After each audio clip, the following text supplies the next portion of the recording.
watching me, their standards are low. Hi, this is Russ with Wing Saber Historical Fencing.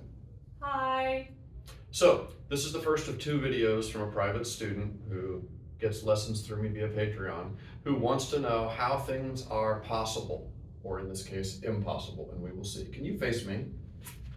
Now, he wants to know how I can cut 1 and then cut 6 false. So, get into stance, and I'm going to cut 1 and cut 6 false.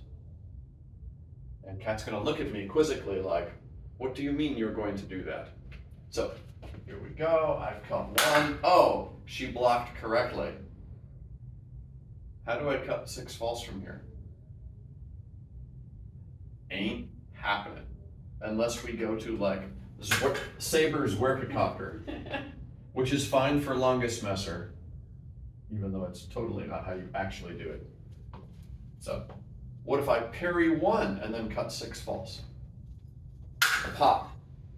Can I get that? Yeah, I can totally get that. So she cuts again. Bang! Swoop! Oh, she stepped back. Now I gotta do something else. While she helpfully holds her saber in space while not doing anything at all. Be a lefty. So I cut 1, and then I cut 6 false. And that worked like a charm, didn't it? Let's see it again now that you're ready for it. 1. Ah, now I can't do it. Now I have to cut 6 false. And now you're ready for it, so I cut 6 false again.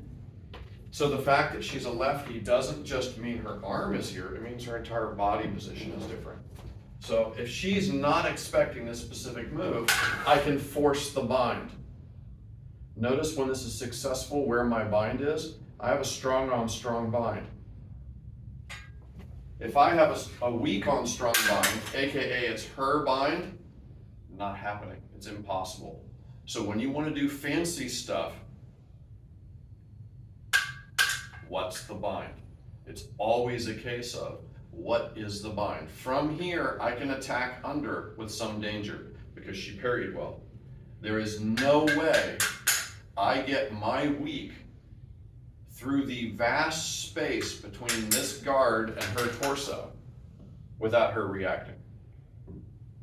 So, when you want to make combinations of actions that are not in the synoptic table, the first thing you have to pay attention to is position. Be ready.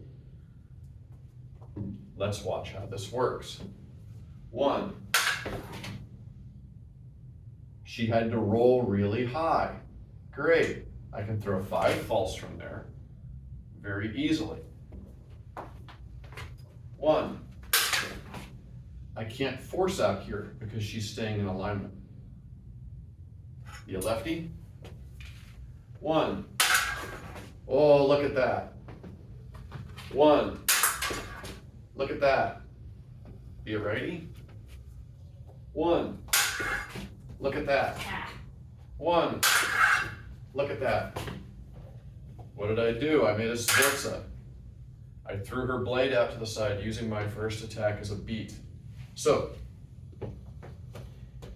it's never a case of paint by numbers. What you do with your first attack dictates how you follow up with the second attack. What your fencing partner does in response to your attack dictates what you can do with a follow-up. And some combinations like cut 1, cut 6 false, very unlikely. They're 10% shots and you usually have to set them up. And you usually have to set them up in such a way that your opponent doesn't know you're going to do them. Otherwise it's going to fail a lot. More bread and butter combinations exist because geometrically they're more favorable and they're easier to pull off. Such as my favorite, cut 1, then 5 false. She's snickering because she knows it. Cut 1, 5 false while running away is totally my game because I like to run away from people. It's a thing. People are scary. All right. Thank you for sending me the question. Have fun and go do the thing. We've got more videos and content coming, so if you liked what you saw and it was useful for you, please stab the like button, /subscribe, and punch the little bell icon so that you're notified immediately when new content comes available. Thanks, and go do the thing.